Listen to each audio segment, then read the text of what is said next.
네, 함께 하나님 말씀 봅니다. 요한복음 7장 37절로 39절 말씀 우리 한 목소리로 읽겠습니다. 시작. 명절 끝날 곧 큰 날에 예수께서 서서 외쳐 이르시되 누구든지 목마르거든 내게로 와서 마시라. 나를 믿는 자는 성경의 이름과 같이 그 배에서 생수의 강이 흘러나오리라 하시니 이는 그를 믿는 자들이 받을 성령을 가리켜 말씀하신 것이라. 아멘. 오늘 이렇게 찬양할 때 자꾸 제 마음에 습관이 돼서 그런 것일 수도 있는데 좀 이렇게 사람들을 앞으로 나오게 해라. 진짜 예배에 더 열리길 원하는 사람들은, 또 사모하는 사람들은 이렇게 나오도록 초청하라, 이런 좀 마음이 있었습니다. 왜냐하면 주님이 더 예배의 문을 여시길 원하신다 하는 마음이 들었기 때문에 그래요. 좀 이렇게 여러분들을 보는데 그렇게 나올 사람이 없어 보여서 제가 주저주저 하다가 멘트를 못했습니다. 근데 이제 아이들이, 초등학교 1, 2학년 아이들이 이렇게 나오더니 가운데까지 오더니 결정을 되더라고요. 역시 천국은 침노하는 자의 것이죠. 근데 마지막 우리가 찬양할 때 그 세대에서 세대로, 저희 교회에 주신 사명입니다. 세대에서 세대로 한 세대가 그 세대의 사명을 감당하고, 그러면 또 그 세대는 물러가죠. 하나님이 새로운 세대를 준비시키시고 일으키셔서 그 다음 세대를 끌어가시는 것입니다. 그 다음 세대가 그렇게 일어나고 그렇게 준비되는 것을 하나님께서 원하신다 하는 마음이 들어서 아이들을 이렇게 초청해서, 근데 제가 뜻밖의 그 다음 세대에 들어갔습니다. 그것도 또 하나님의 어떤 사인일 수도 있겠어요. 목사로서는 완전 다음 세대는 아니지만 어쨌든 그 중간 역할을 해야 되는 또 나이이긴 해서 그것도 또 하나님 뜻일 수도 있겠다. 우리 교회 안에 그러한 새로운 세대들이 일어날 것입니다. 그래서 다음 주는 다음 세대 준비하라예요. 그래서 목요일은 우리 아가파워에서 오고, 금요일은 NLM 정의호 목사님 오셔서 다음 주 금요일은 아예 청소년들 또 교사들 중심으로 들어오는 그런 집회가 될 텐데, 그런 젊은 아이들, 어린 아이들만이 아니라 우리 교회 안에서도 주님께서 또 그런 젊은 리더십들을 더 일으켜 주셔서 코로나로 인하여 뭔가 변화되는 이 시기에 그런 새 물결에 또 앞장서서 그것을 감당하는 새로운 일꾼들을 하나님이 준비시키시고 세우실 것입니다. 이 준비하라 집회를 위해서 기도하다 보면 그 말씀이 자꾸 떠올라요. 주의 백성을 준비하리라. 세례요한에게 주신 어떤 예언이었는데, 주의 백성을 준비하리라. 뭔가 하나님 하시는 그 다음 일을 위하여 이 시간을 통해서 사람들을 준비시키시겠구나 하는 마음이 들어요. 성령께서 우리의 마음을 새롭게 일구시고 그분의 뜻을 우리 안에 분명하게 밝혀주시기를 축복합니다. 자, 근데 지금 준비하라 집회가 벌써 절반이 왔습니다. 처음 시작할 때는 솔직히 저로서는 좀 혹한 마음이 있었습니다. 12번을 해야 되는데 이 시기에 혹 하는 그런 마음이 솔직히 제 안에 있었어요. 근데 벌써 절반이에요. 느낌이 어떠세요? 이렇게 시간은 지나가는 거예요.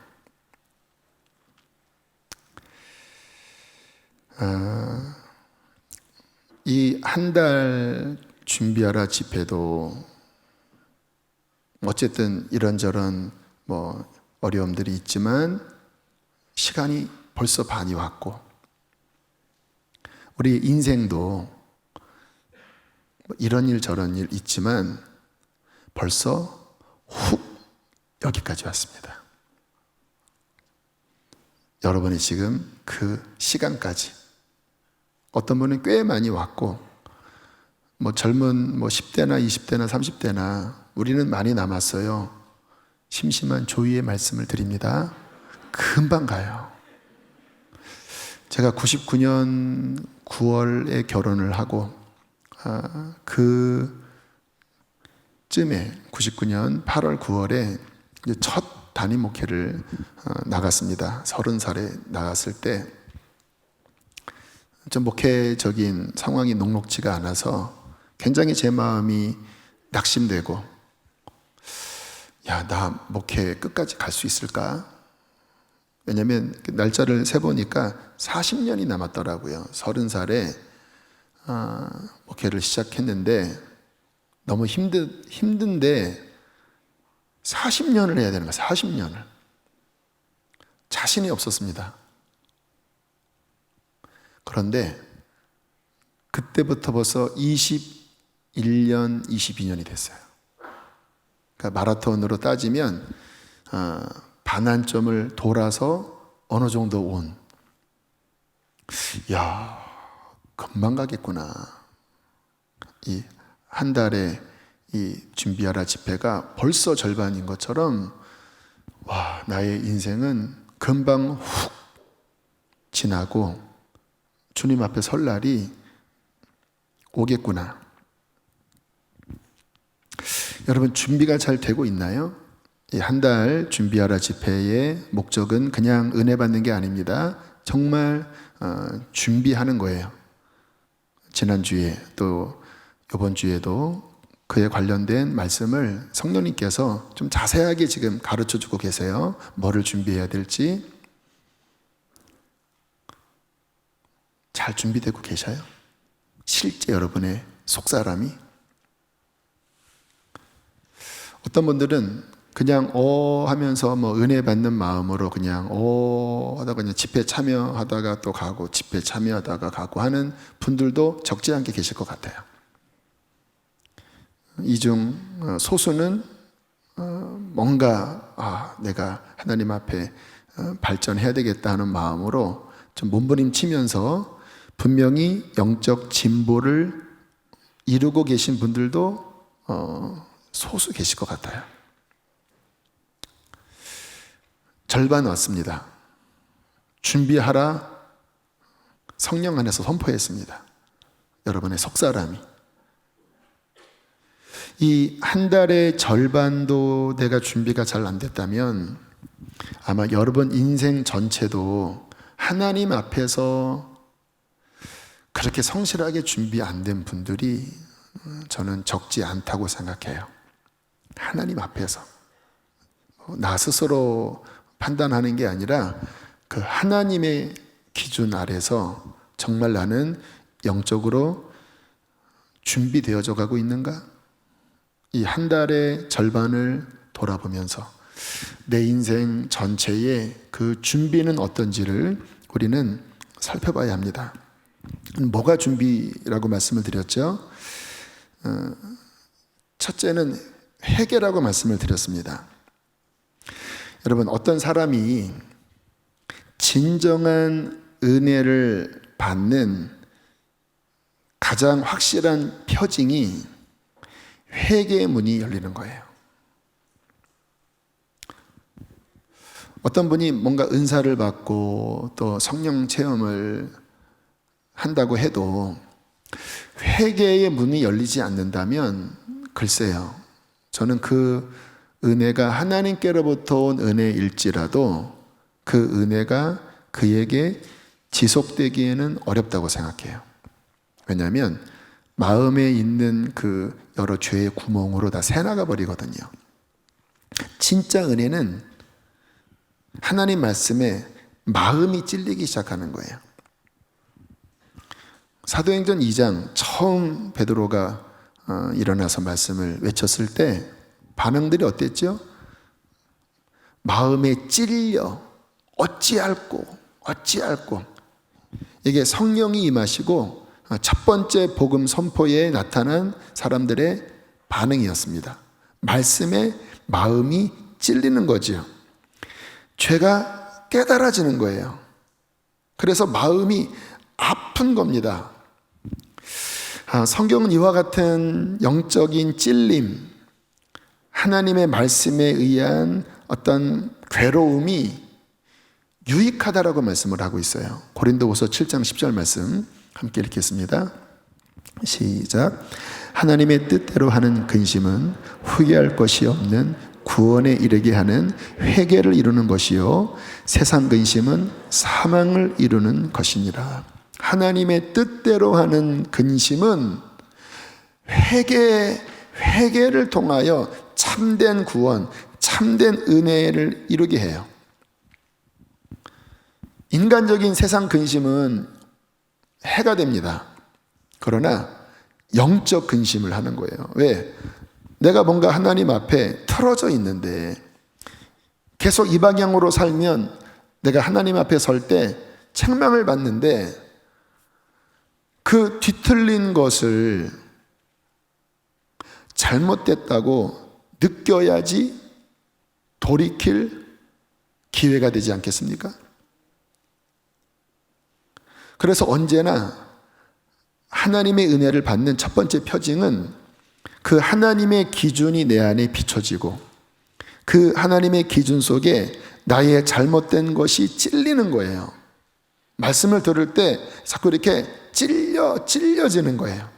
그래서 이게 잘못이구나, 이러면 안 되는구나. 그래서 마음이 괴로운 거예요. 왜? 잘못된 쪽으로 내 마음과 내 삶의 방향이 틀어져 있기 때문에 당연히 근심해야지요. 거룩한 근심을 해야지요. 그리고 하나님 앞에 토설하고 보혈을 의지하고 정상적인 회개의 작업을 할 때 그때 그 부분이 씻겨지고 교정되고 수정되어지면서 거룩하게 서게 되는 것이거든요.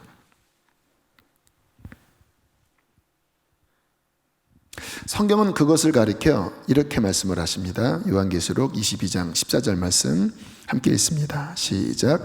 자기 두루마기를 빠는 자들은 복이 있으니 이는 그들이 생명나무에 나아가며 문들을 통하여 성에 들어갈 권세를 받으려 함이로다. 그게 자기 두루마기를 빠는 거래요. 영적인 두루마기. 왜냐하면 요한계시록에 보면 그 옷을 빠는 것에 대한 그 상징이 많아요. 그러니까 우리의 옷이라고 하는 것은 곧 우리의 하나님 앞에서의 삶을 의미합니다. 근데 죄 가운데 있을 때 더러워져 있는 거예요. 또는 찢어져 있는 거예요. 또는 벗겨져 있는 거예요.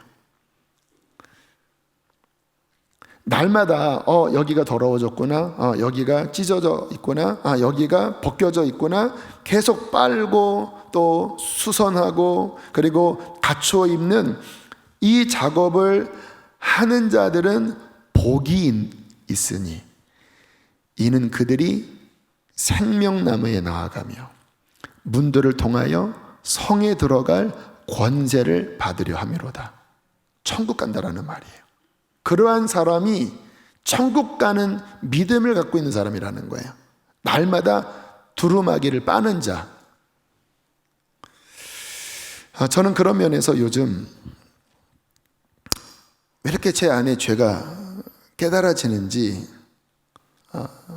지금 한 15일 지나면서 정말 매일 하나님 앞에 회개하고 있어요. 하나님, 제 안에 이러한 부분들이 잘못된 부분입니다. 주님, 보혈의 권세로 씻어주십시오. 주님, 성령의 불로 태워주십시오. 이게 한 번의 기도로 안 돼요. 계속해서 그 물든 마음, 그 틀어진 부분을 계속 주님의 보혈 앞에, 주님의 십자가로, 주님의 그 손길 앞에 계속 내어 맡기는 그러한 기도를 좀 깊게 들어가고 있어요. 좋더라고요. 그렇게 제 그릇을 씻으니까 훨씬 더 마음이 평안하고, 그리고 더 하나님 앞에 나아갈 때도 더 자유롭고 참 좋더라고요. 이게 복이라는 거예요. 목사니까, 성경 다 아니까, 제가 설교하니까 저한테는 적용하지 않고 맨날 성도들한테 뭐 해라. 그리고 저는 막상 하나님의 그 빛 앞에 서지 않으면 저주입니다, 저주. 제가 설교해놓고 제가 망할 수 있어요. 근데 저는 감사하게 그런 면에서 겸손하려고 애를 쓰거든요. 그래서 저 자신을 비추고 제 안에 찔림이 일어나고, 그러니까 그것이 고린도후서 7장 말씀처럼 후회할 것이 없는 구원을 이루는 회개를 제 안에 일정 부분 일으키고 있어요. 그게 복이고 그게 준비라는 거예요. 만약에 여기 계신 분들 가운데 또는 인터넷으로 말씀을 들으시는 분 가운데 말씀을 듣긴 하는데, 이 집회에 참여는 하는데 회개가 잘 안 됩니다. 그냥 말씀을 들어도 그냥 욱 하고 마는 거 있잖아요. 욱 하고. 왜 그럴까요? 마음이 너무 굳어져 있기 때문에, 그 마음이 부드러운 사람은 이렇게 푹 말씀이 들어가거든요. 제가 말씀 전할 때 좀 어쨌든 막 찌르잖아요. 오늘도 찔러 드릴게요. 왜냐하면 수술해야 되니까. 하나님의 말씀은 좌우의 날선 검보다 더 예리하여 혼과 영과 관절과 골수를 찔러 쪼개며 그 앞에 숨은 것들을 드러내는 게 말씀의 본질 목적이거든요. 아멘이십니까? 그래서 하나님 말씀은 좌우의 날선 검으로 이렇게 푹 들어가줘야 돼요. 그래서 수술할 부분들은 수술해야 돼요. 근데 마음이 너무 딱딱해서 말씀을 들어도 안 들어가요. 안 들어가. 그냥 욱 하고 턱 터내는 거 이렇게. 회개가 안 돼요. 그러면 준비가 안 됩니다. 제가 이 5월 성령 안에서 준비 집회를 하라고 하는 그 목적의 첫 관문이 안 열리는 거예요. 점검하라는 거예요. 벌써 절반이 왔는데 시간만 때우고 있는 건지, 정말 하나님 앞에 한 발자국이라도 진보를 이루고 있는 건지. 자, 두 번째 준비는 뭐였죠? 지혜와 계시의 영으로 말씀이 깨달아지는 것이라고 말씀을 드렸습니다. 이 부분은 우리가 구분을 해야 되는데요. 여러분, 지식은 성경에 주님도 말씀하셨어요. 이 지식, 문자, 이것은 사람을 살리는 게 아니라 오히려 죽이는 거라고 말씀을 해요. 예수님이 그러시잖아요. 살리는 것은 영이니 육은 무익하다. 좀 어렵게 들리시는 말씀입니다. 요한복음 6장에 있는 말씀. 사도 바울도 비슷한 이야기 했어요. 문자는 죽이는 것이요 영은 살리는 것이다. 무슨 이야기냐면, 여러분, 사람의 이성으로, 사람의 이 머리로 어떤 성경 말씀을 이해할 수는 있습니다. 지식적으로. 그런데 그 지식의 이해가 그 사람의 영혼을 변화시킬 힘이 없어요. 그게 율법의 치명적인 한계입니다. 다 의로운 말씀입니다. 다 거룩한 말씀인데, 지식은 그 사람의 내면까지 들어가지 않아요. 그래서 이스라엘 백성들이 그 하나님의 말씀을 듣고 불과 한 달도 지나지 않아서 금송아지를 만들고 그 앞에서 춤을 췄습니다. 모세는 저쪽 산 위에서 구름에 가려서 하나님과 교통하고 있는데 분명히 하나님의 음성까지 들었거든요. 그 십계명을 들었거든요. 막 듣고 난 다음에 막 죽겠다고 그랬습니다. 그러니까 모세가 대신 전달해 달라고 했어요. 그 십계명의 첫 번째, 두 번째가 뭡니까? 나 외에 다른 신을 두지 말라요. 한 달도 지나지 않아서 금송아지를 만들고 그 앞에서 뛰어놀았어요.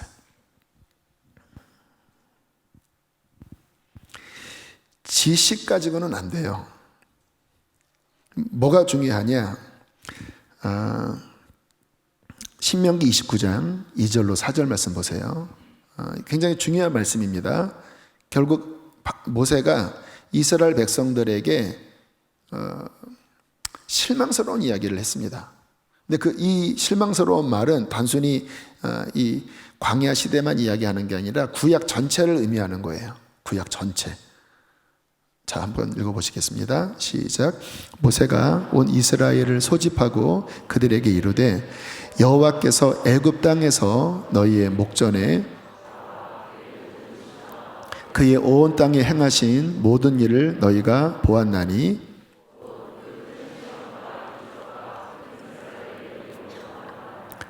그러나 깨닫는 마음과 보는 눈과 듣는 귀는 오늘까지 여호와께서 너희에게 주지 아니하셨느니라. 10가지 재앙, 홍해가 갈라지는 것, 그 외에 어마무시한 기적들을 그들이 다 보았거든요. 그런데 그들이 보아도 깨닫지를 못해요. 그게 민수기에 나온 이스라엘 백성들의 모습이에요. 분명히 하나님의 역사를 봤는데도 딴소리를 하는 거예요. 그 어마어마한 기적을 봤다고 하면 그래, 하나님이 가나안의 그 거인들도 이기게 하실 거야. 이게 정상적인 결론이잖아요. 왜요? 아니, 애굽도 물리치셨는데 그 가나안 그거 아무것도 아니잖아요. 그런데 금방 그것을 봐놓고도 다시 이 문제를 만나면 막 딴소리를 내요. 왜지요? 눈으로 보고 귀로 들어도 마음에서 안 깨달아지는 거예요. 그래서 모세가 깨닫는 마음과 보는 눈과 듣는 귀는 하나님이 너에게 주시지 않았어. 이 말씀이 수백 년 뒤 이사야를 통해서 다시 한번 저주가 선포되지요. 이 백성으로 가서 저주해라. 너희가 보아도 보지 못하고 들어도 듣지 못하고 마음으로 깨닫지 못하여 눈이 감긴 바 된 상태로 그렇게 끝나리라. 저주입니다. 그러니까 머리로 아는 것 가지고 안 된다라는 거예요. 그들에게 율법이 있었어도 하나님이 보시는 그 깨달음, 그 하나님의 역사를 보는 눈, 말씀을 들을 때 이해하는 그 열린 귀, 이게 구약 시대에는 닫힌 봉한 시대였다라는 거예요. 그러나 신약으로 넘어가면 이제 성령이 오셔서 지혜와 계시의 영을 주시고 지혜와 총명을 주셔서 우리의 마음 눈을 밝히사 그 하나님의 그 구원의 역사와 그 하나님의 기이한 것들을 보게 하셔요. 그래서 베드로가 예수님이 그리스도시요 살아계신 하나님의 아들이라고 고백할 때 예수님이 뭐라고 하시죠? 시몬아, 이것을 너에게 알게 하니는 혈육이 아니라 하늘에 계신 내 아버지다. 아버지께서 네 마음의 눈을 밝혀서 내가 메시아 그리스도라고 하는 것, 하나님의 아들이라고 한 것을 깨닫게 한 것이다. 여러분, 우리도 마찬가지죠. 예수님 본 적 있습니까? 예수님이 우리 민족 동포입니까? 그런데 어떻게 믿겨졌죠? 성령께서 우리의 마음의 눈을 밝히사 깨닫는 마음, 말씀을 들을 때 나의 심령에 이해되는 그 빛, 하나님의 역사를 볼 때 이게 하나님이 하신 일이구나, 그것을 볼 줄 아는 영적인 눈을 밝히셨기 때문에 우리가 오늘 이 자리에 있는 것이 아니겠습니까? 여러분, 하나님께서 깨달음을 주실 때, 성령으로 인하여 지혜와 계시의 영으로 깨달음을 주실 때 그게 믿음이 돼요. 지식으로 들어오는 거는요, 지식은 돼도 믿음은 안 돼요. 마음에서부터 반응이 안 일어나요. 근데 성령이 열어주시면 마음에서부터 믿음이 생기고, 그리고 마음에서부터 하나님을 경외하는 마음이 생겨요. 왜 제가 하나님 말씀 앞에 왜 회개하고 왜 가슴을 찢는 줄 아세요? 저는 늘 성경 읽는 저의 관점은 지식이 아닙니다. 물론 지식도 하나의 절차일 수 있겠지만 저는 절대 거기에 머무를 수가 없어요. 왜? 그 한계를 알거든요. 그러나 성령께서 그 말씀을 내 마음에 비출 때 제 마음이 저리고 제 마음이 애통하고 그 말씀 앞에 하나님이 경외되어지고, 그러니까 제가 자꾸만 가슴을 치고 때로는 울기도 하고 막 그렇게 나가는 거거든요. 그러니까 지혜와 계시의 영의 말씀이 있을 때 우리의 마음을 변화시키고 우리의 삶을 변화시키고 우리를 순종으로 이끌어 주신다는 거예요. 이게 준비입니다. 회개가 잘 이루어지면 저는 그 다음에 열리는 게 말씀이 마음의 지혜와 계시의 영으로 깨달아지는 게 풍성해져요. 그래서 말씀을 들으면 어떤 사람은 이 말씀이 그냥 이렇게 머리로 그냥 이렇게 쑥 지나가는 사람들이 있고, 이 말씀이 심령에 부딪혀서 심령으로 지금 반응을 보이는 분들도 계셔요. 머리로 들어가는 사람은 실은 하나도 남는 게 아니에요. 예수님 당시에 주님이 그렇게 말씀하셨어도 못 박아버리잖아요. 그런데 정말 마음으로 받을 수 있는 사람, 이것이 하나님의 뜻이구나, 우리의 신앙이 성장해야 되는 거구나, 나의 믿음이 가짜구나, 내가 이렇게 정체되어 있구나, 이게 하나님의 뜻이구나, 이게 가슴 저리도록 내 마음에 깊이 들어오고 내 심령에 깨달아지고, 성경을 보면, 제가 설교하는 내용은 여러분 제 말씀을 듣고 한번 성경을 읽어보세요. 다 성경 이야기입니다. 가감 없는 성경 이야기. 그렇게 성경을 읽으면 이게 그 말씀이었구나, 더 깊이 깨달아져서 내 심령에 성령의 지혜와 계시의 영으로 깨달음이 많아질 때 그 사람 영혼에 하늘의 떡이 풍성한 것입니다. 그 떡이 풍성해야 이 마지막 시대를 그 지혜와 계시의 빛으로 이길 수 있는 거예요. 성경 지식은 많아도 그와 같은 지혜와 계시의 참된 깨달음이 희박한 사람은요, 제가 너무 잘 알아요. 이중적으로 살아갑니다. 절대 삶 안 바뀌어요. 그리고 이 시대에 흐르는 그 미혹의 조류에 다 넘어갑니다. 감당 못 돼요. 지식 가지고는 감당 못 돼요. 제가 너무 잘 알아요. 그러한 것들을 직간접적으로 제가 20대 때부터 학교에서 또 삶에서 많이 봤기 때문에 너무 잘 알아요. 그러나 이 심령의 지혜와 계시의 깨달음으로 하나님의 진리를 아는 사람들은 이길 수 있는 것입니다. 이게 두 번째 준비예요.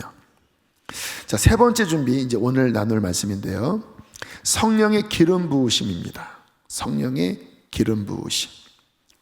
그냥 기름 부으심이 아니라 성령의 충만함.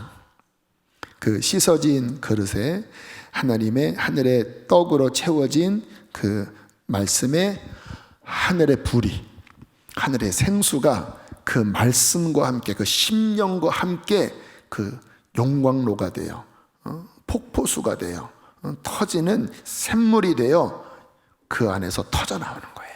그게 오늘 말씀입니다. 자, 오늘 말씀 함께 다시 보겠습니다. 명절 끝날 곧 큰 날에 예수께서 서서 외쳐 이르시되 누구든지 목마르거든 내게로 와서 마시라. 누구든지 목마르거든 내게로 와서 마시라. 나를 믿는 자는 성경의 이름과 같이, 그 다음 읽어주실까요?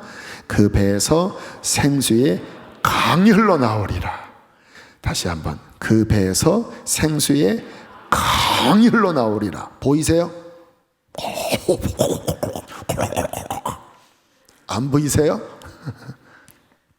이는 그를 믿는 자들이 받을 성령을 가리켜 말씀하신 것이라. 자, 여기서 나를 믿는 자는 배라는 것은 그 사람의 중심부를 의미하는 거예요. 그러니까 심령을 의미하는 겁니다. 영을 의미하는 거고, 그 영이 하나님의 성령으로 채워져서 그 성령의 물줄기가 그 속에서부터 바깥으로 흘러나온다라는 거예요. 자, 이 모습을 사도행전 2장에는 이렇게 표현했습니다. 사도행전 2장 1절로 4절. 오순절 날이 이미 이르매. 오순절. 이번 오순절은 좀 느낌이 다르죠? 그들이 다 같이 한 곳에 모였더니, 지금 이렇게 우리가 모였지요. 호련히 카이로스, 하나님의 이제 역사적인 때가 온 거예요. 왜냐하면 이 오순절 성령이 임하시면서 구약과 신약이 이제 체인지하는 거거든요. 물론 예수님이 오시면서 신약 시대가 되었지만 이제 본격적인 그 시대는 성령이 오시면서부터 문이 열리는 거예요. 호련히 하늘로부터 급하고 강한 바람 같은 소리가 슈 하면서 그들의 앉은 온 집에 막 어떤 느낌이었을까요? 영적인 소리가 아마 육의 귀에 들린 상황이었던 것 같아요. 막 바람 소리, 막 이상한 막 하는 소리가 나는데 마치 불의 혀처럼 갈라지는 것이 눈에 보였어요. 막 불길이 보인 거예요. 실제 기독교 역사상 그런 일이 많이 있었다고 그래요. 막 그 교회에 막 불이 타서 사람들이 이 물동어리를 들고 왔는데 성령의 불이 떨어진 거예요. 각 사람 위에 하나씩 임하여 있더니, 말씀 보여주세요. 자, 4절 읽겠습니다. 시작. 그들이 다 성령의 충만함을 받고 그들이 성령이 말하게 하심을 따라 다른 언어들로 말하기를 시작하니라. 성령의 불이 그들 안에 그 위에서부터 막 부어졌는데 어떤 일이 벌어졌는가? 성령이 이 차고 넘치는 역사가 일어난 거예요. 충만함을 받고 어떻게 그 다음에 살았습니까? 성령의 그 물줄기, 성령의 불길이 나의 온 존재를 휘감아 끌어가는데 그 입술을 막 붙잡고 막 그냥 자기 자신도 잘 알지 못하는 막 언어를 막 쏟아내는 거예요. 무슨 의미냐면 사로잡혔다라는 거예요. 성령의 지배 아래 들어갔다라는 거예요. 그 배에서 생수의 강이 흘러나오는 거예요. 여러분, 강물이 막 내려갈 때 그 물살에 우리 못 견딥니다. 성령의 지배 아래 그 성령의 막 끌림에 따라 막 방언을 하고 그 성령의 임하심 속에서 막 말을 하기 시작했는데 주변에 있던 이스라엘 사람들이 뭐라고 조롱을 했죠? 술 취했나 보다. 오전 9시였습니다. 근데 막 난리가 난 거예요. 그랬더니 쟤네들 무슨 새술에 취했나 보다.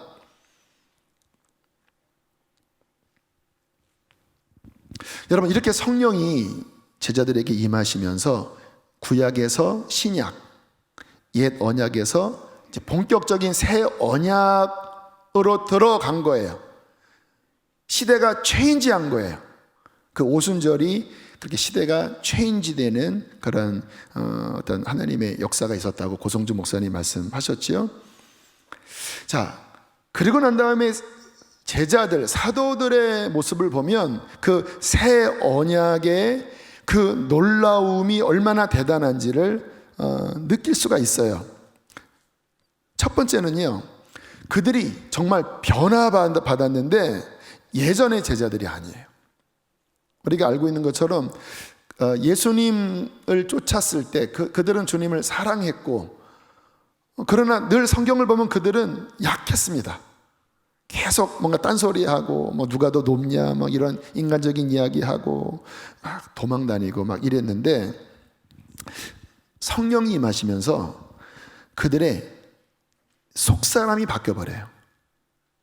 저는 사도행전 읽으면 참 감격스러운 게요, 이 베드로가 대제사장 앞에 3번 불려갑니다. 3번. 대제사장이 누굽니까? 예수님을 죽인 주동자잖아요. 베드로가 불과 40일 전만 해도 그 앞에서 옴짤딱싹 마치 뱀 앞에 생쥐처럼 꼼짝 못했잖아요. 그런데요, 성령이 충만하자 그 협박 앞에 뭐라고 이야기하는지 아세요? 우리가 하나님 앞에서 너희 말 듣는 것이 옳으냐, 하나님 말씀 듣는 것이 옳으냐. 우리는 보고 들은 것, 예수의 부활을 증거하지 않을 수 없다. 막 위협하고 죽이겠다고 하니까 성령님이 이것을 증거하는 것을 우리는 죽더라도 우리는 외칠 것이다. 확 바뀌었어요. 그냥 객기가 아닙니다. 그들 이 심령 안에 하나님의 성령이 사로잡으면서 그들의 인간의 그 연약함들이 성령의 지배 아래 이렇게 감싸진 상황이 된 거예요. 성령님이 떠나가시면 베드로는 여전히 약한 자입니다. 다른 사도들 여전히 인간적인 약한 자들이에요. 그런데 성령이 사로잡힌 바 된 상황에서는 본인의 본성과는 다른 어떤 담대함이 그들에게서 흘러 나갔다라는 거예요. 여러분, 우리가 이 준비하라 집회에 제가 지난 수요일 날 말씀드릴 때 자꾸 우리의 속사람이 회개로 씻겨 나가서 이 성령의 지배가 충만해야 앞으로 오는 어려운 시대를 이길 수 있습니다. 제가 그 말씀을 드렸거든요. 왜 회개, 말씀, 그 다음에 성령의 능력으로 승리하라냐면 우리의 속심령이 하나님의 영의 사로잡음으로 인하여 그 속심령이 강건해야 영적 생활에 승리할 수 있어요. 인간의 힘 갖고 안 돼요. 사람의 능으로 안 돼요. 오직 여호와의 신으로 이길 수 있어요. 그런데 그 여호와의 신이 어디에 역사하시냐? 우리의 속사람, 우리의 심령 가운데 역사하여 우리의 속사람을 강건하게 하실 때 우리는 이 마지막 때를 승리할 수 있다라는 거예요. 특별히 요한계시록에 보면 이 맨 마지막 끝에 마지막 시련이 뭐냐면 그 666입니다. 요한계시록 13장 16절 17절 함께 읽겠습니다. 시작.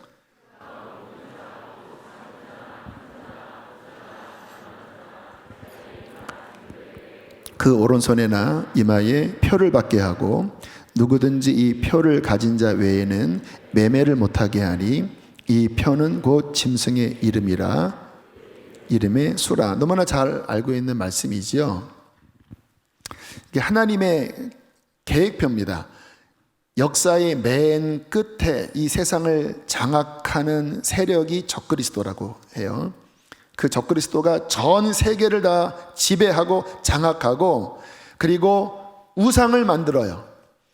그리고 자신의 이름이 새긴 어떠한 표를 이마나 팔등에 받게 하는데 그 표를 받지 않으면 모든 경제, 모든 금융에서 탈락이 돼요.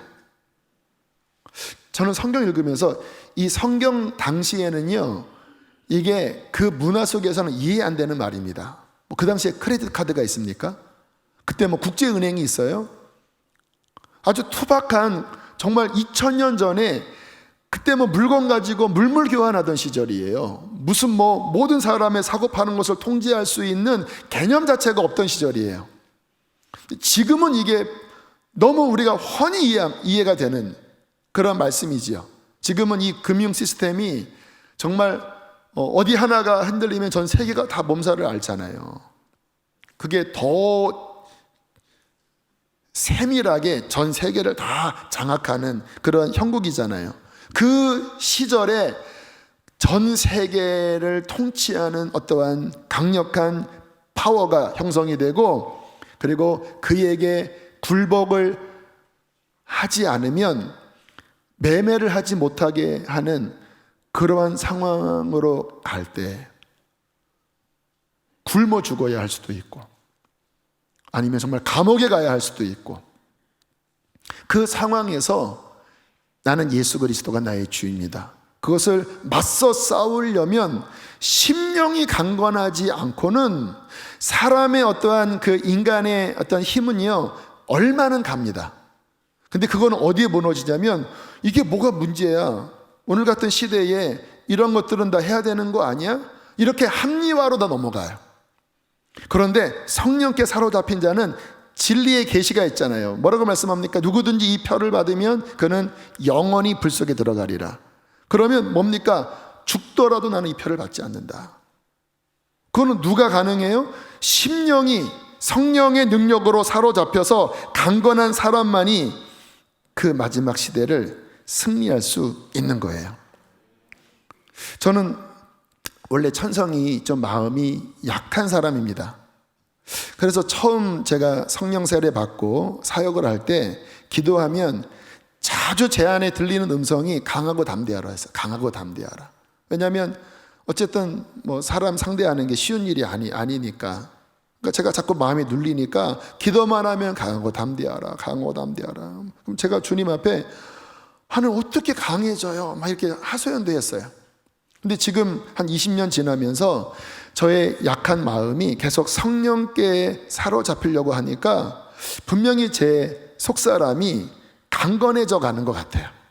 근데 앞으로 저는 더 강건해져야 합니다. 왜냐하면 다가오는 시대는 이 정도의 압박이 아니라 더 큰 압박이 몰려오기 때문에, 그래, 하나님의 뜻을 위해서는 내가 죽으면 죽으리라, 그러한 강한 심령으로 하나님 이 마지막 때를 승리하게 해주십시오. 그래서 성령의 능력으로 강건해지는 것, 이게 오순절 성령이 임하시면서 나타났던 제자들의 변화였지요. 자, 두 번째, 어떤 변화가 일어났습니까? 오늘 말씀과 계속 통일성 있게 연결이 되는데요, 이 성령이 임하면서 하나님 말씀에 대한 깨닫는 차원이 일취월장했어요. 여러분, 베드로가 성령 세례 받고 사람들이 세술에 취했다고 하니까 벌떡 일어나서 뭐라고 외칩니까? 지금 이것은 술에 취한 게 아니다. 오전 9시에 무슨 우리가 술을 먹겠냐? 이것은 선지자 요엘이 예언했던 그 말씀의 성취야. 요엘이 뭐라고 이야기했는지 너희도 기억하니? 말세에 내가 나의 영으로 모든 육체에게 부어주리니 너희의 자녀들은 예언할 것이요 너희의 젊은이들은 환상을 보고 너희의 아비들은 꿈을 꾸리라 했어. 지금 그 예언이 성취된 거야. 와, 그 안에 지식으로 있었던 말씀이 성령의 계시의 영이 강하게 비춰지니까 갑자기 레마의 말씀으로 지금 이 현장에 하나님의 뜻을 깨닫는 빛으로 막 역사하니까 막 외치는 거예요. 신기한 거는요, 성령의 깨달음으로 깨달아진 말씀을 외치면 불입니다. 불이 돼요. 아마 베드로가 이 말을 외칠 때 막 속이 막 뜨거워서 선지자 요엘에게로부터 말씀하신 그 성령의 임하심이 바로 이거야. 너희가 그 예수를 십자가에 못 박았으나 하나님이 그를 죽은 자 가운데서 다시 살리사 주와 그리스도가 되게 하셨어. 시편에 보면 다윗이 말하기를 저가 거룩한 자로 썩음을 당치 않겠다고 했는데 다윗은 죽었어. 무덤이 있잖아. 그것은 바로 메시아의 부활에 대한 예언이야. 그 메시아가 부활한 것을 우리는 목도했고 그가 바로 주가 되게 하셨어. 막 이렇게 외치니까 사람들이 막 가슴이 찔려서, 왜 좌우에 나선 검 같은 말씀이 진리의 지혜와 계시의 영으로 막 비춰지니까 어찌할꼬 막 본인들이 막 예수를 죽인 자라는 것을 느낀 거예요. 베드로가 뭐라고 합니까? 너희가 회개하여 예수 그리스도 이름으로 세례를 받으면 하나님께서 성령의 선물을 주실 거야. 그들이 막 가슴을 치면서 막 세례를 받고, 그때 초대교회의 첫 설교에 막 3,000명의 변화의 역사가 일어났잖아요.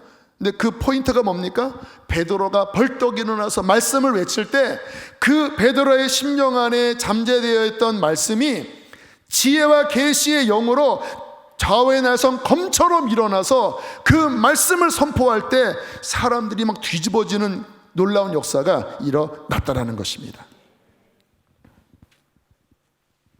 여러분, 성령이 임하시면 하나님의 말씀이 생명력 있게 깨달아지는 거예요. 그게 깨닫는 마음, 보는 눈, 듣는 귀지요. 저는 하나님 앞에 참 감사한 것 중에 하나가, 진짜 영적인 유업이 없는 그러한 척박한 개척 신앙인데, 정말 하나님께서 저의 신앙 여정을 보면 정말 하나님이 진리에 대한 깨달음을, 정말 지금 생각해 보면 내가 그때 어떻게 그걸 깨달았지? 그럼 자아의 죽음 있잖아요. 여러분 제자훈련 교재에 나온 그 자아의 죽음. 주님은 우리의 죄만 담당하신 게 아니라 우리의 옛사람을 십자가에서 함께 장사 지냈다. 그리고 그것을 믿음으로 취하는 것이 죄를 이기는 길이다. 그것이 이렇게 지식이 아니라 진짜 내 심령에 깨달았을 때가 언제였는지 아세요? 자랑이 아닙니다. 주님의 은혜를 이야기하는 거예요. 20살 5월 4월에 깨달았어요. 20살 4월에. 그때 막 이게 너무 감격스러워서 막 이거구나. 그때 하루 정도는 정말 육신의 죄가 안 느껴졌었어요. 그날 하루는. 그래, 나는 죽었어. 정말 믿음이 오더라고요. 이거구나. 그래서 제 후배에게 그 말씀, 로마서 6장 말씀을 제가 설명하면서 바로 이게 복음이고 이게 자아의 죽음이야. 제가 그때 어떻게 느꼈냐면 이제 나는 완전 변화됐구나. 나는 죄를 완전히 이겼구나. 뭐 너무 막 신기해서. 그런데 아장쳐 넘어지더라고요. 그래서 30년 전이잖아요. 이게 뭐지? 분명히 내가 주와 함께 죽었는데 왜 죄가 또 일어나지? 안 죽은 건가? 그 질문을 30년 동안 해오면서 이리 갔다가 저리 갔다가 또 그러다가 또 복음학교에서 말씀 듣고 또 유목사님 통해서 또 다르게 또 다른 각도 조명받고 또 그것을 나의 삶에 적용하고 지금에 와서 정리가 뭔지 아세요? 매 순간 십자가를 가까이 하면서 내 옛사람을 이 주님과 함께 죽는 것에 못 박는 매일의 죽음의 훈련을 하는 것만이 자아를 이기는 길이구나. 제가 요즘 막 강조하잖아요. 왜 부인했습니까? 그게 31년 전에 처음 씨앗이 떨어진 게 그것이 제 안에 이런저런 삶의 여러 가지 굴곡 속에서 지금에 와서 깨닫는 것은 그래서 지금은 다시 그 진리를 쓰는데 다시 실망하지 않고 넘어졌어도 실망하지 않고 그래 이게 결론이야. 다시 주님 바라보고 주님과 연합시키고 그렇게 훈련해가고 있어요. 무슨 말씀을 드리는 거냐면 하나님께서 성령으로 우리 안에 그 진리의 지식을 풍성하게 열어주시는 것이 축복입니다.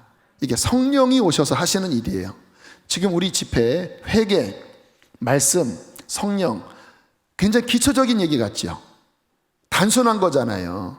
근데 이거를 이렇게 한 달 동안 돌리는 거는 지식으로 돌리는 게 아니라 제게 성령의 지혜와 계시의 영이 있기 때문에 제 영이 아는 거예요. 뭐가 중요한 건지. 신앙생활에 뭐가 진짜인지를 아는 거예요.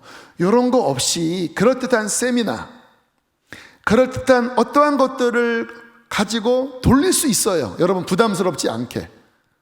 그리고 예배도 뭐 이렇게 3-4시간씩 합니까? 그렇게 안 해도 벌써 기니까 많이들 안 오시잖아요. 지난주 보니까 거기 푹 숙이고 있어서 안 오시겠구나 뭐 몇몇 분들이 계셨는데 심심한 조이의 말씀을 사랑합니다 이렇게.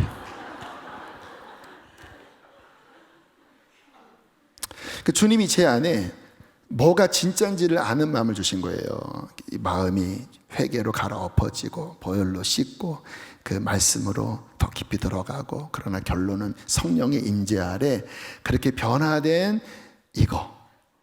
주님, 저는 이렇게 감각이 있는 거예요. 이게 하나님 가장 기뻐하는 겁니다. 그래서 누가 뭐라고 하든 목사님 그거 너무 힘들어요.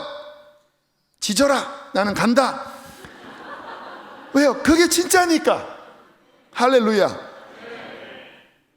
감사해요. 주님께서 나에게 뭐가 중요한지를 깨닫는 마음을 주신 거예요.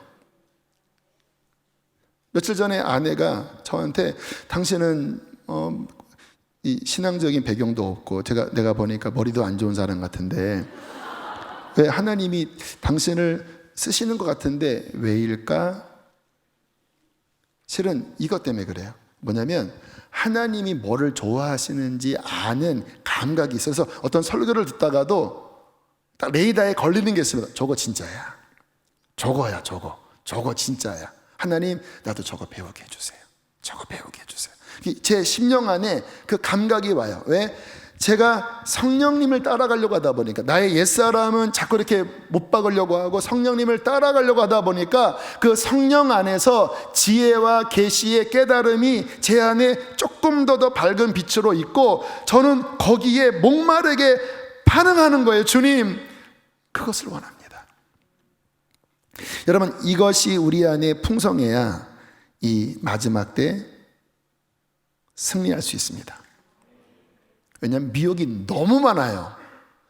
여러분, 사기꾼, 보이스피싱 많이 넘어갑니다. 왜냐하면 그 상황에 너무 그럴듯한 말로 접근해 오니까 그 속은 사람들은요 정말 기가 차다고 하더라고. 남 얘기 들으면은 아닐 줄 알았는데, 여러분, 사탄의 미혹은요 더 교묘하고 더 합리적이고 더 그렇듯. 그러니까 많은 사람이 이 귀가 팔랑귀라 그런 말에 성경에 그러잖아요. 마지막 때에 자기 귀가 가려워 여기를 긁어줄 스승을 많이 둔다고 하잖아요. 이 자기의 욕망에 요거를 좀 누가 건드리면 건드려줄까.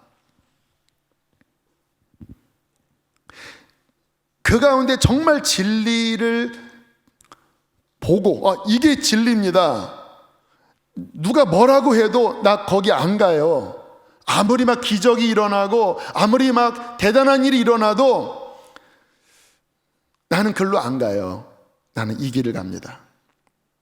여러분, 제가 아직까지는 물론 어떤 영적인 어떤 수준이 충만하진 않지만, 제가 우리 교회에서 목회하면서 우리 성도님들에게 제시하는 지금 같은 이러한 이 길은, 여러분, 제 입으로 얘기해서 좀 창피한데 이게 보석 같은 길이에요.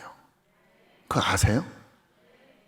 성령 안에서 제가 감히 말씀드리는 거예요. 우리가 뭔가 이렇게 들뜬, 그리고 뭔가 이렇게 막 이렇게 산란한 그러한 것들, 왜 제가 뭔가 이벤트식으로 또는 뭔가 사람들 그런 거 좋아하면 그런 강사들도 모셔오고 막 그런 거 왜 못하겠습니까? 할 수 있어요.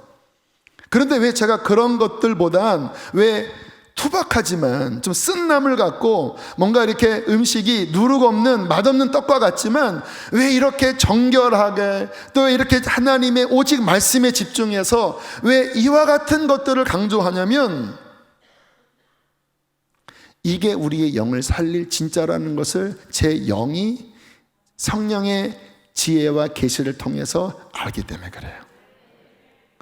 근데 앞으로 더 중요한 건 뭐냐면, 이제 이 모든 게 그냥 은혜 받고 깨닫는 게 아니라 우리의 삶이 정말로 하나님 말씀에 순종해서 가난한 자들을 더 돕고, 정말 우리의 삶에서 정말 희생하고 나눠주는 그 삶까지 더 나가야 돼요. 그래서 마지막 주는 그런 면에서 유정옥 사모님을 오늘 컨택했어요. 그분은 강력한 성령 세례를 받고 깊은 은사가 있는 분이거든요. 그런데 내가 뭔가 깊은 걸 깨닫고 뭔가 신령한 예언을 하고 그분의 예언을 통해서 한 가정이 변화된 그런 간증도 책이 있잖아요. 근데 그분의 우리 교인들은 이제 그런 것들을 되게 좋아해요. 뭔가 이렇게 막 예언이 하고, 근데 뭔가 이렇게 깊은 것들을 알고, 뭔가 이렇게 막 기름 부음이, 그런 걸 되게 좋아해요. 필요합니다. 그런데요,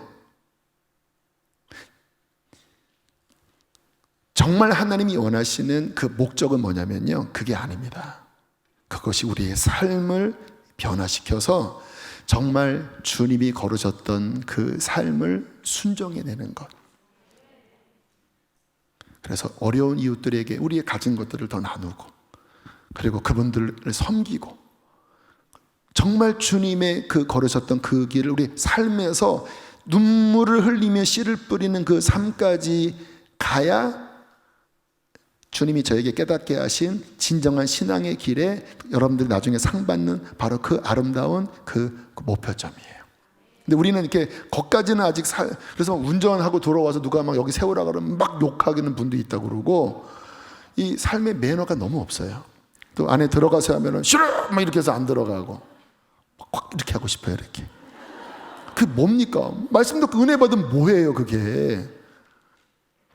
뭔가 이렇게 은혜 받고 뭔가 분목 나르는 것 같고 필요한데, 그게 목적이 아니에요. 우리의 삶과 인격이 말씀 앞에 정말 더 변화돼서 주님이 걸으셨던 그 십자가의 길을 저도 끝까지 가고, 여러분도 그 삶에서 그와 같은 열매들이 나타난 데까지 가야 하나님이 우리 교회에게 바라신 그 꼭지점까지 우리는 가는 것입니다.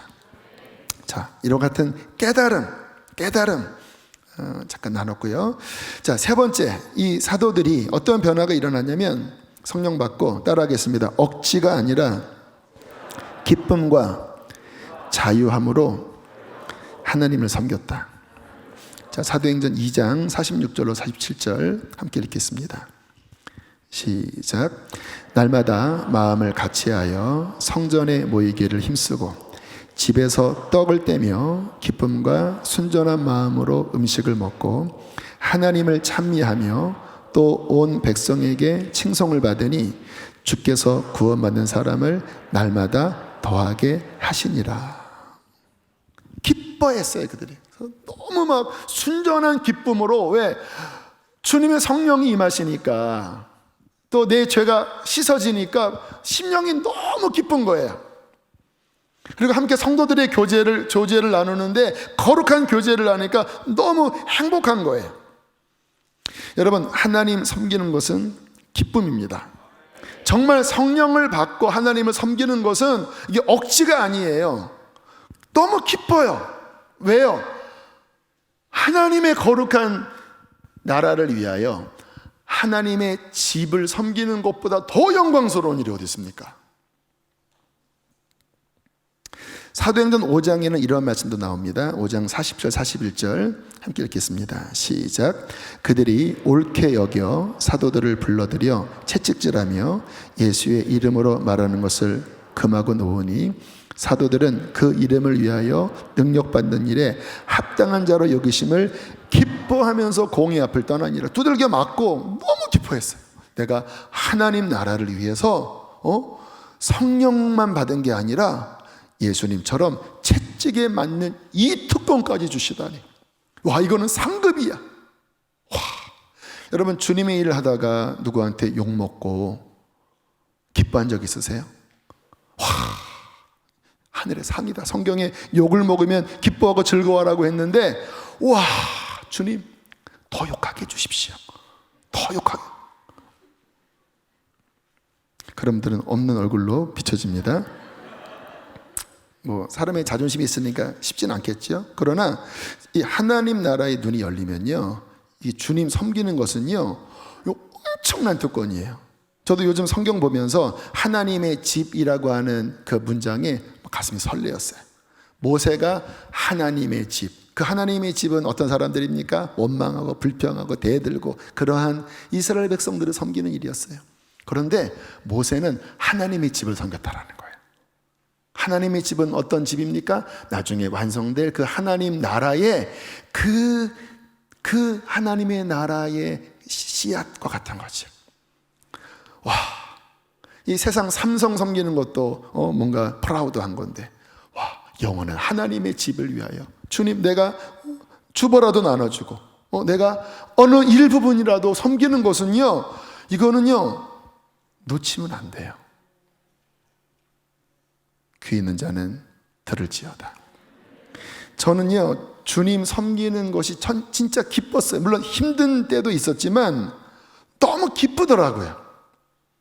하나님 나라 위하여, 하나님의 일을 위하여 영혼들을 섬기는 것, 제 영이, 제가 아까 그랬잖아요. 저는 이렇게 진짜를 보는 감각을 주셨다고. 너무 기쁜 거예요. 그래서 멀리서 교회를 다닌다 할지라도 정말 억지가 아니라 기쁜 마음으로 왔고, 지금도 생각나는 건 군대에서 제가 교회를 섬길 때 교회 학교를 했거든요. 교회 학교를 섬겼는데 일반 사병이지만 아무도 하나님 많이 맡기셨어요. 휴가를 받았는데 특박 2박 3일 아마 특박을 받았어요. 군인에게 특박은요 자유입니다. 근데 제가 그 특박을 교회에서 보냈어요. 밤에 그 교회 예배당 그 허름한 데도 자는데 얼마나 모기한테 뜯겼는지, 제가 누워서 야, 지금 집에 가서 쉬어야 되는데 이게 뭐냐, 기쁘더라고요. 어린 아이들을 섬기는 일이지만 기쁘더라고요. 왜? 하나님의 집을 섬기는 일이고 한 영혼을 섬기는 일, 너무 행복했어요. 아마 저는 그때 하늘나라의 상을 많이 쌓았던 것 같아요. 뭔가 바라지 않고 정말 기쁨으로,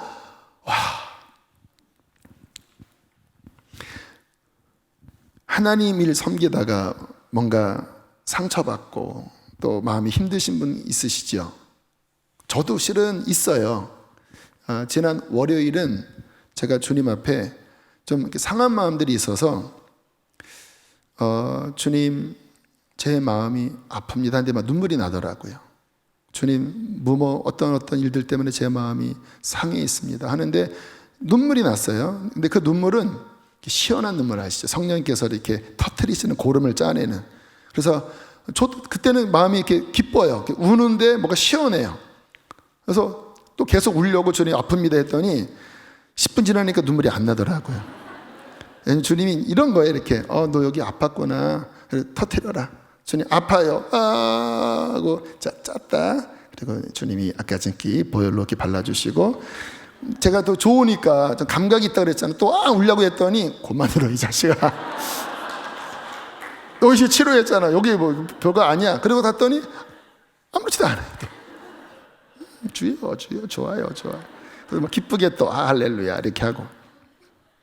연약하지만 그러나 하나님과 함께 성령의 위로 속에서 하나님이 나를 알아주시고 나는 저 천성에서 상을 받는다고 생각하고 이 길을 걸어가는 것은 기쁨입니다.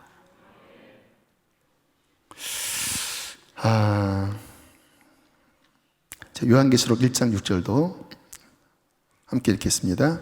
시작. 그의 아버지 하나님을 위하여 우리를 나라와 제사장으로 삼으신 그에게 영광과 능력이 세세토록 있기를 원하노라. 할렐루야. 제사장 보이세요? 제사장, 복음의 제사장, 신령한 제사를 드릴 제사장, 기타 치면서 막 함께 찬양하면서 제사장, 아버지 나라를 위하여, 그 아버지 집을 위하여. 기쁨입니다. 이 놀라운 가치를 아는 것, 이 모든 것은 언제 가능한가? 따라하겠습니다. 성령의 충만한 지배를 받을 때 경험되어진다. 오늘 이 이야기를 말씀드리는 거예요. 어떤 분은 제가 이렇게 막 기쁨으로 이야기를 하면 나는 아닌데. 이게 언제 가능하냐면요, 성령의 충만한 지배를 받으면 받을수록 이 느낌이 극치를 달려요. 성령이 충만하면 정말 매를 맞아도 행복할 수 있어요. 왜? 성령님이 이 안에서 기쁨을 주시니까. 성령의 충만함을 받으면 그렇게 많이 깨달아져요. 그러니까 많이 울지요. 내 죄도 깨달아지고 하나님의 은혜도 깨달아지고 밤낮 찬송을 불러도 늘 아쉬운 마음이 드는 거죠. 성령의 지배를 받으면 육신의 감정에 휘둘려지지 않아요. 왜? 강물이 흐르니까. 이게 물이 그냥 쫄쫄쫄하면 그 안에서 첨벙첨벙하지만 강물이 흐르면 휩쓸리잖아요. 이게 성령의 지배를 받은 상태가 되면 감정에 휘둘리는 게 아니라 성령의 권능에 끌려가는 거예요.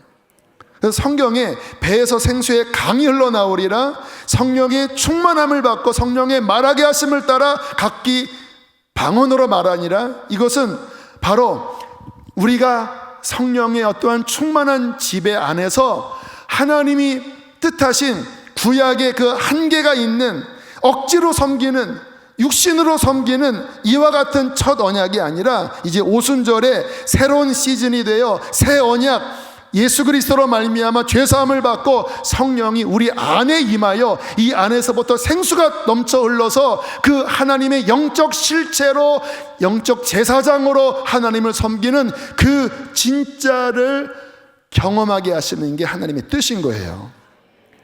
근데 오늘날 많은 성도들이 구약보다도 못해요.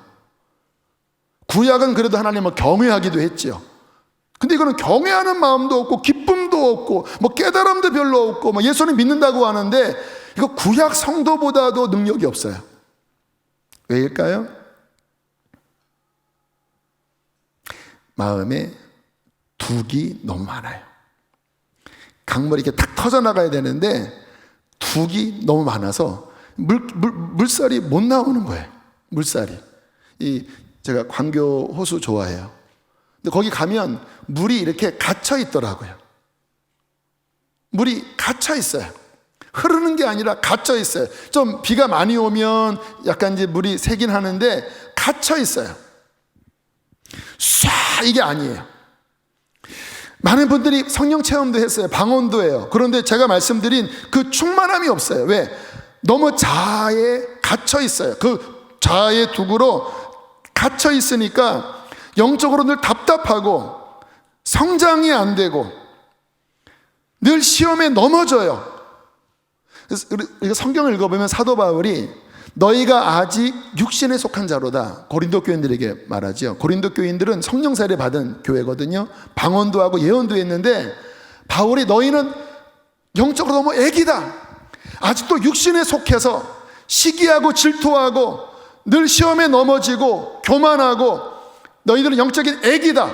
왜? 너희는 성령의 지배를 받는 자가 아니라 아직 육신에게 속하여 육신의 지배를 받는다. 제가 그 말씀 보면 이건 지금 우리다, 우리. 사도 바울이 말한 그 영에 속한 사람, 성령의 지배를 받는 상태가 아니라 오늘날은 다 영적으로 애기들이 막 젖병 물고 내 거야 있지 막 싸우고 막 머리끼리 잡고 막 눈가락 막 씻이고 애기들 막 다 자기 중심으로 자아를 못 박아. 이게 오늘날은 정말 쉽지가 않죠.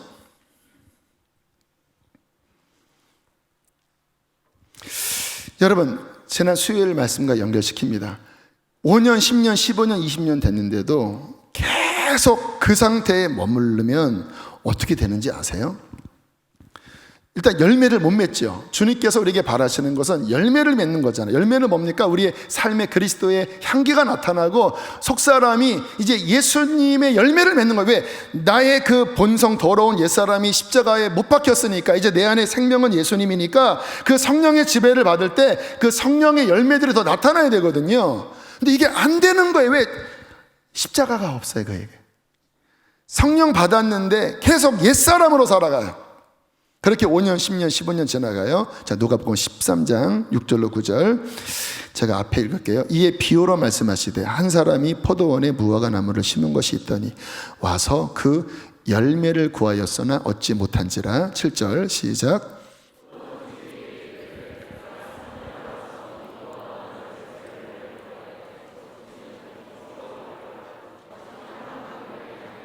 (3년이나) 지났는데 아직도 열매가 없느냐? 내가 계속 물을 줬는데 계속 내가 관리했는데도 아직 열매가 없느냐? 찍어버려라. 대답하여 이르되 주인이여 한 해만 봐주세요. 내가 한 번 더 두릅하고 거름을 주겠습니다. 이후에 만일 열매를 열면 좋거니와 그렇지 않으면 찍어버리소서. 자, 히브리서 6장 7절 8절 함께 읽겠습니다. 시작. 땅이 그 위에 자주 내리는 비를 흡수하여 밭가는 자들이 쓰기에 합당한 채소를 내면 하나님께 복을 받고 만일 가시와 엉겅퀴를 내면 버림을 당하고 저주함에 가까워 그 마지막은 불사름이 되리라. 마태복음 7장 20절. 이러므로 그들의 열매로 그들을 알리라. 은혜를 받아요. 근데 여전히 엉겅퀴가 나와요. 불평하는 말, 부정적인 말, 분열의 말. 어떤 면에서는 교회 오래 다니는 분들 안에 그런 경향이 더 많아요.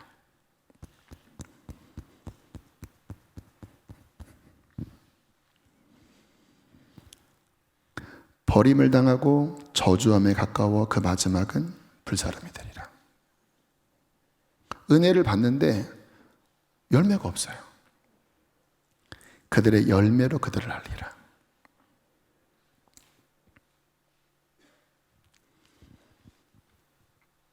저는 우리 가운데 한 명도 그런 분이 없게 되기를 축복합니다. 그래서 이와 같은 말씀을 전하는 거예요. 말씀은 찔려야 합니다. 저도 찔려야 돼요. 너 주님 만난 지 벌써 이렇게 됐는데 너 어떤 열매를 내놓겠니? 저 스스로에게. 엄중하게 보셔야 돼요. 열매로 그 나무를 알리라 하셨어요. 자꾸 엉겅퀴가 나오면 난 그래도 천국이야, 그렇게 생각하지 마시라니까요. 성경 말씀에 따라 이건 저주구나, 주님 뽑아버리겠나이다. 주님, 내가 주와 함께 못 박혔습니다. 주님, 내 안에 역사하셔서 주님의 말씀이 나가게 하시고 주님의 성품이 나가게 하시고 주님, 나를 다스려 주십시오. 그렇게 싸워야 신앙이 성장하고 성경에서 말씀하신 그 새 언약의 그 충만한 그 축복 속으로 들어갈 수 있는 거예요. 우리 수지선한 목자교회가 그 단계까지 가줘야 하나님이 마지막 때 쓰실 수가 있는 거예요. 사람 2,000명이면 뭐합니까?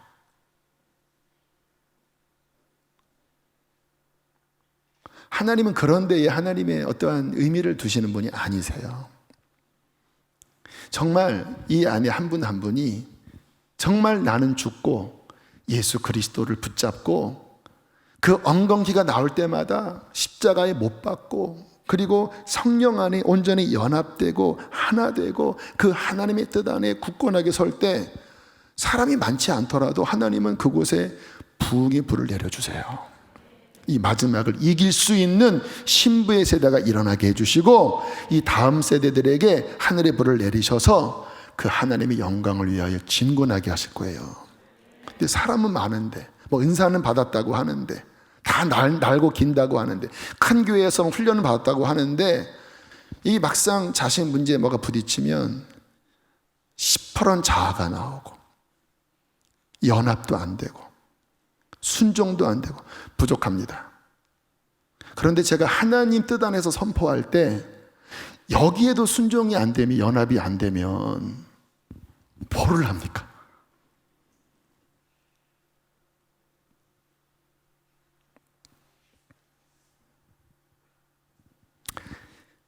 굳건하게 설지어다. 진짜 믿음 위에 선 하나님의 사람들이 수지선한 목자교회 중심부에 서고 세워지고 앞으로 나아가라. 이 땅에 교회 너무 많습니다. 또 하나의 중대형 교회로 만들고 싶지 않아요. 저는 진짜 그러고 싶지 않아요. 그러려고 개척 안 했어요. 정말 구원받는 성도들로 연합된 하나님의 사람들이 그 하나님의 임재 속에 이 마지막에 영광 돌리며 살다가 주님 앞에 서는 날 다 구원받는 그러한 교회를 세우는 게 원래 제 마음이에요. 자, 어떻게 열매 맺는 충만한 신앙생활을 할 수 있을까요? 회개하고 예수 그리스도를 믿으십시오. 다른 길이 있나요? 기초지요. 회개하고 예수 그리스도 나의 주인으로 붙잡는 삶. 이 기본을 날마다 붙잡고 주님, 나의 옛사람은 주와 함께 죽고 내 안에 예수 그리스도 나의 왕이십니다. 이게 기초에 분명하십시오. 자아로 살지 맙시다. 두 번째, 겸손해야 합니다.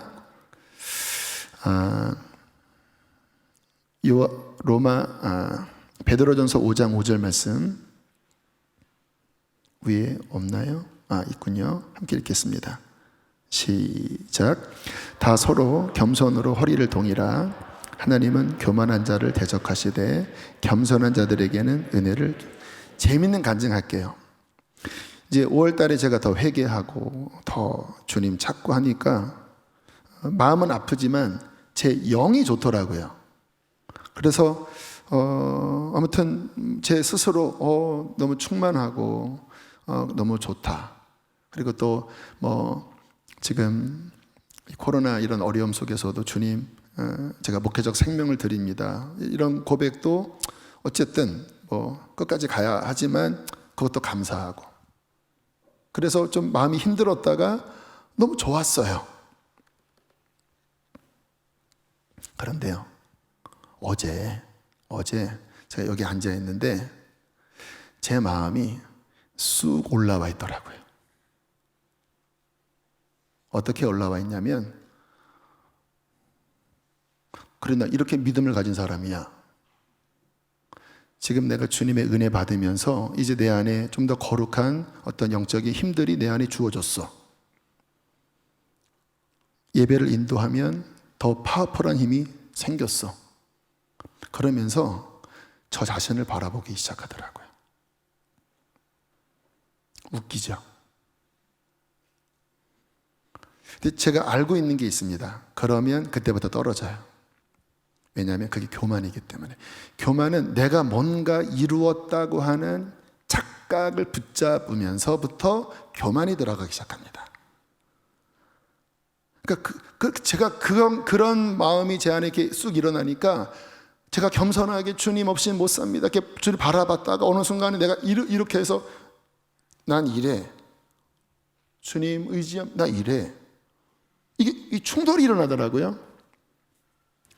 제가 그때 고백했습니다. 주님, 이 마음을 내가 방치하면 이때부터 떨어집니다. 주님, 이 교만한 마음을 깨트려 주십시오. 싸우기 시작해요. 그러면서 제가 뭘 느꼈냐면 성도들이 이런 거 할까? 왜냐하면 좀 이렇게 은혜 받으시면 뭔가 음성도 듣고 뭔가 교회에서 뭔가 이렇게 하면 마음들이 뭔가 이렇게 높아져 가요. 그러면 뭔가 자신감이 있는 거는 좋은데 정말 나는 죽고 십자가 붙잡고 그리고 겸손한 마음을 갖지 않고 뭔가 나 이런 훈련받고 이런 은사도 받고 경험도 이렇게 그 마음이 이렇게 올라간 순간부터 이미 은혜에서 그 마음 상태가 이미 멀어져 버리게 돼요. 그 다음부터는 이렇게 태도가 약간 거만해집니다. 그리고 겉면이 안 들려요. 그러면서부터 뭔가 삶에 뭔가 문제들이 빨간 신호등이 켜져요. 겸손할 때는 막 기도하면 눈물이 났는데 그 다음에는 막 방언다고 하는데 눈물이 안 나요. 뭔가 마음이 뭔가 이렇게 영적인 사람 같은데 순결하진 않아요. 그게 마음이 올라가서 그래요. 저는 감사하게 그 20대 때부터 교만은 패망의 선봉이요 거만한 마음은 넘어짐의 앞잡이다. 그런 게 좀 느껴지면 막 가슴을 치고 막 거울 보면 얼굴이 교만하게 보이더라고요. 너 지금 이런 것 때문에 벌써 쌍판떼기가 이게 강팍한 얼굴이야. 막 가슴 치고 그렇게 했는데도 어처구니 없이 그 며칠 조금 영적으로 해서 뭔가 좀 올라갔다고요. 금세 올라가 버리는 거예요. 근데 저는 알잖아요. 이것도 깨트려야 되는구나. 그래서 경건으로 인한 교만이 실은 더 은밀한 죄입니다. 경건으로 인한 교만. 그게 뚝이 돼요. 하나님 앞에 겸손하게 나를 낮추고 깨트리고 계속해서 주님 앞에 그 낮은 자리에서 받는 그 눈물, 그 겸손한 종된 삶, 이것을 끝까지 지켜야 성령의 지배 가운데 들어갈 수 있어요. 제가 이제 여러 목사님들과 이렇게 만나거나 이렇게 교제할 때 저는 제가 이 교회 사이즈 때문에 마음이 별로 올라간 게 없어요. 그래서 제 방도 제가 열심히 청소하고 쓰레기 이렇게 묶어서 아주머니에게 이렇게 드리기도 하고 어떤 중요한 컨택할 때 제가 막 어제 그 조지훈 목사님도 그 비서 간사님 계신데 제가 연락해서 왜냐면 이제 하나 건너면 복잡해지니까 내가 정리해야 되겠다 해서 저녁 어떻게 드실 건지 막 주고받고 그래서 이렇게 준비를 이렇게 하는데 그러니까 좀 부담스러워 하더라고. 왜 목사님이 그렇게 하십니까? 물론 간사님들도 전사님들 다 하세요. 근데 어떤 영역에서 제가 그런 걸 하는 게 별로 부담이 안 돼요. 왜냐하면 저는 종놈이니까. 여러분은 종년이니까.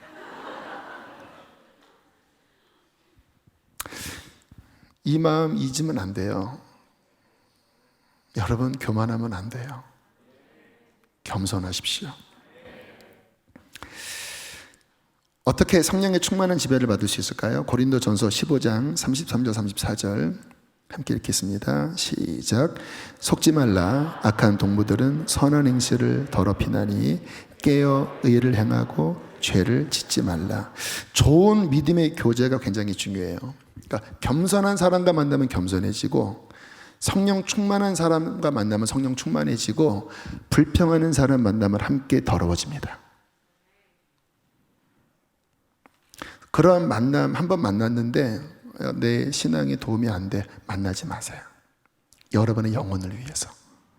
왜냐하면 민수기에 보면 이스라엘이 흔들렸던 원인 가운데 하나가 그들 가운데 섞여 사는 무리 때문에 그랬어요. 이방 잡족들이었습니다. 함께 나오긴 했는데 그들은 문제가 생길 때마다 불평하고 원망하고 만나 먹기 싫다 계속 불평했거든요. 그들이 한번 이 북도전질하면 이스라엘이 함께 흔들려서 함께. 우리가 신앙생활 하다 보면 겸손한 사람이 있고 또 연합되는 사람이 있고 그리고 정말 기도하는 믿음의 사람들이 있어요. 그러나 교만한 사람들이 있고 늘 불평하는 사람이 있고 지도자를 욕하는 사람이 있고 늘 섞여 있어요. 속지 말라. 악한 동무들은 선한 행실을 더럽히나니 깨어 의를 행하고 죄를 짓지 말라. 괜히 휘둘려서 함께 더러워지면 안 돼요. 우리가 선한 영향력을 줄지언정 악한 영향력을 받지 않게 되기를 축복합니다. 지켜야 돼요. 내 귀를 지키고 입술을 지키고 마음을 지켜야 합니다. 마지막 말씀을 드려요. 에베소서 5장 18절 말씀, 갈라디아서 5장 16절 함께 읽겠습니다. 시작. 술 취하지 말라. 이는 방탕한 것이니 오직 성령으로 충만함을 받아라. 갈라디아서 5장 16절. 내가 이르노니 너희는 성령을 따라 행하라. 그리하면 육체의 욕심을 이루지 아니하리라. 여러분 갈망하십시오.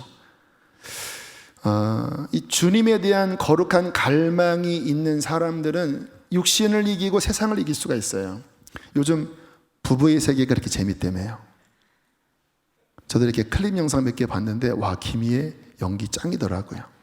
또 이 내용 전개가 굉장히 이렇게 몰입도가 좋은 것 같더라고요. 보지 마세요. 왜냐하면 거기에 마음을 빼앗기는 순간 성령의 충만함을 받는 게 아니라 세상의 지배를 받아요. 그래서 그런 것들 자꾸 몰아내고 내 안에 더 성령의 지배를 받도록, 더 성령의 흐름 안에 들어가도록 우리는 싸워야 합니다.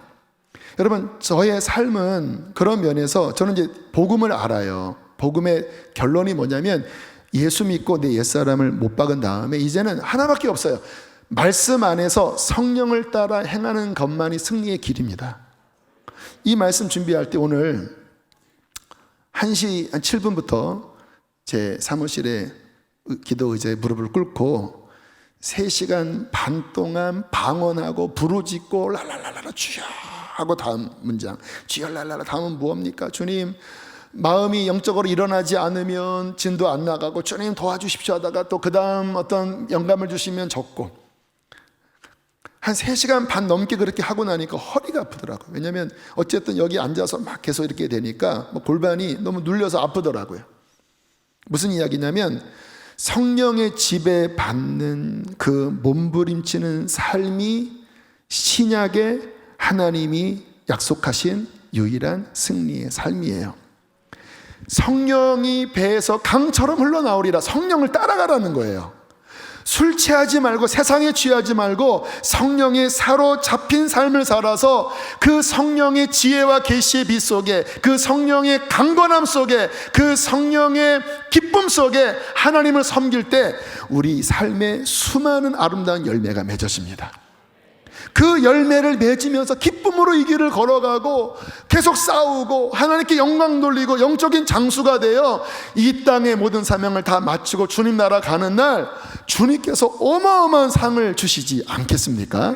할렐루야. 삶의 도대체 기쁨과 목적이 어디에 있어요? 이미 오래 사신 분들 뭐가 인생의 목적이에요? 지금 제가 말씀드린 이 거룩하고 이 영원하고 정말 가치 있는 이게 진짜 신앙의 길인데, 이게 구원의 길인데 이것은 결코 설렁설렁 갈 수 없고 온 마음을 다하여 그 거룩한 가치를 위하여, 이 진주를 위하여 모든 것을 판 것처럼 내 자아를 십자가에 못 박고 성령을 의지하여 이 길을 끝까지 가서 어떤 유혹이 있든 누가 뭐라고 하든 인정을 안 해줘도 뭐가 중요합니까? 저는 사람들 이렇게 인정해주고 그런 거에 약해요. 왜냐하면 그게 중요한 게 아니라고 생각하니까. 그게 뭐가 중요해요? 저랑 밥 한 번 먹는 게 뭐가 중요합니까? 안 먹어도 상관없어요. 뭐 제가 여러분 교회의 어떤 중직에 세우든 안 세우든 하나도 중요하지 않아요.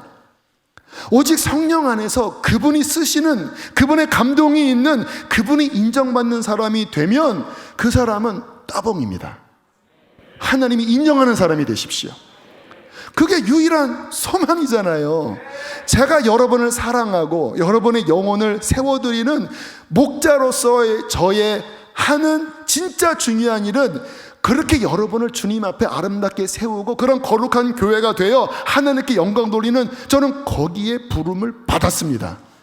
저는 그런 교회를 세우고 싶어요.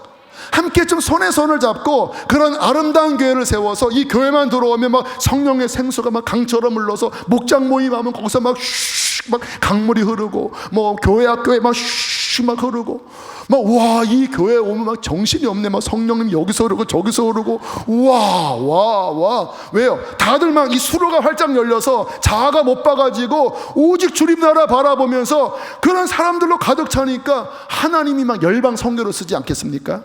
근데 막 자아를 막 똘똘 뭉쳐서 막 나를 인정해주니 안 해주니 막 뭐 어떠니 막 푹 하면서 그냥 막 교만하고 이러면 성령님이 여기서 여기서 막히고 떠나가시죠. 할렐루야. 주님은 우리를 부르셨습니다. 우리 그분 앞에 정말 아름다운 교회가 되도록 오늘 밤에도 부르짖고 더 깊은 데까지 진격해 나가는 저와 여러분 되시기를 축복합니다. 함께 이 시간 우리 찬양하시겠습니다. 몇 시인지 시계 보지 마세요. 이 준비하라 집회는 시간과 상관이 없어요.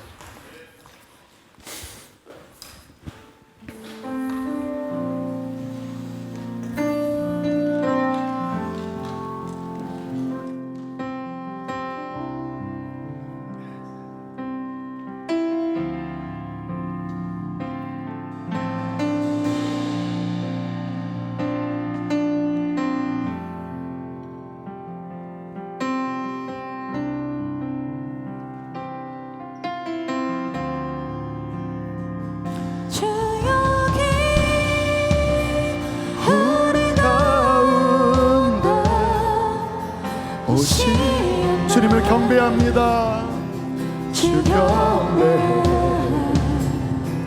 주 여기 운행하시네. 주 경배해. 주 경배해. 주 여기 우리 가운데 오시옵네. 주 경배. 주 여기 운행하시네. 주 경배. 주 경배. 큰 길 만드시는 분, 큰 길 저도 행하시는 분, 그는 우리 하나님.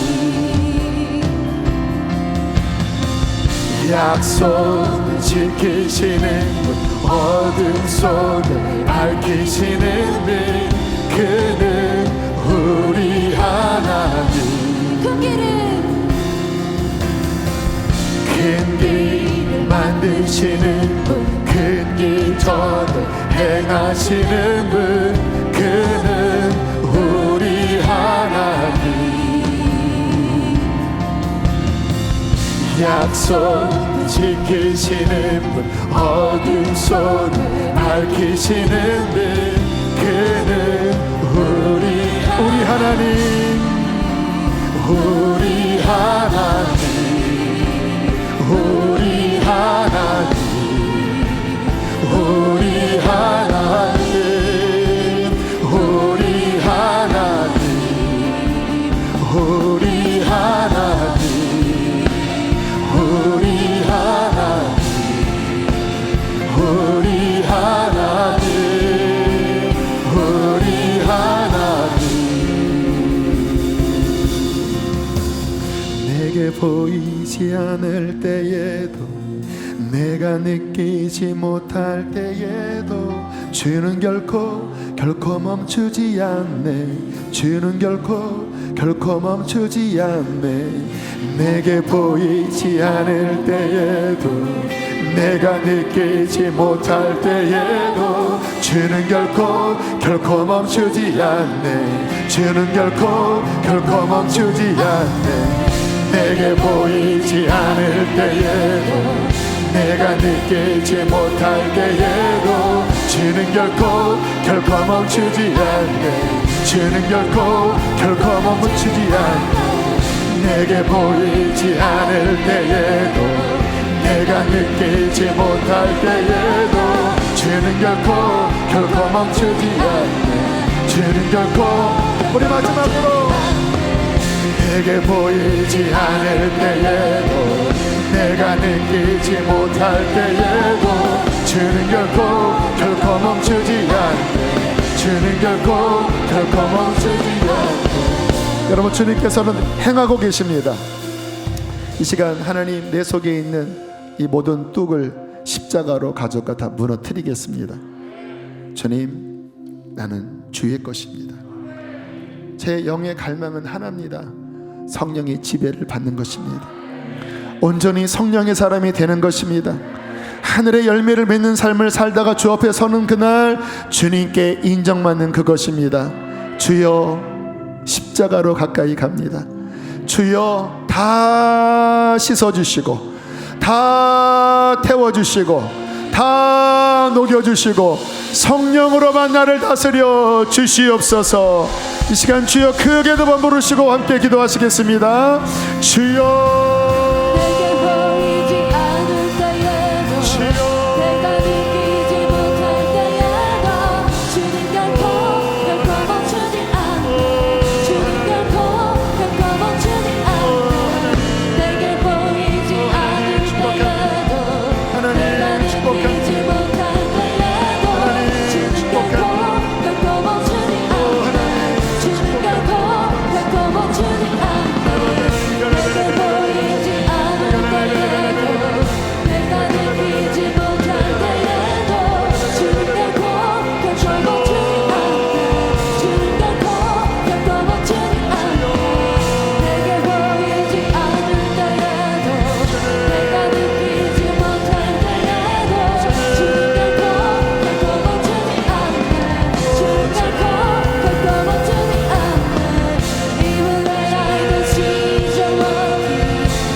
여러분, 도전합니다. 오늘 밤, 이 준비하라 집회 절반이 마친 오늘 밤, 주님, 이 영역은 내가 뚫기 원합니다.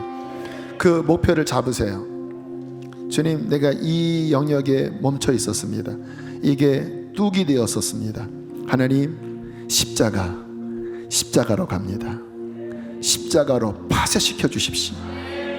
내가 왜 이 하잘것없는 것에, 내가 이 귀한 영적 가치, 이 영적 보석을 내가 방치했습니까? 하나님, 나는 주의 것입니다. 주님, 이 영역 뚫게 해주십시오. 자, 앞에 나와서 기도하실 분들, 그런 마음 갖고 계신 분들 앞으로 나오세요. 하나나 두 개를 부여잡고 오늘 밤이 지나기 전에 주님의 권능으로, 그의 불로 태워질지어다, 소멸될지어다, 뚫어질지어다. 여러분의 영이 더 시원해질 거예요. 첫사랑이 회복될 거예요. 그 성령이 더 강물처럼 흐를 것입니다. 우리 주여 두 번 부르시고 함께 기도하시겠습니다. 주여,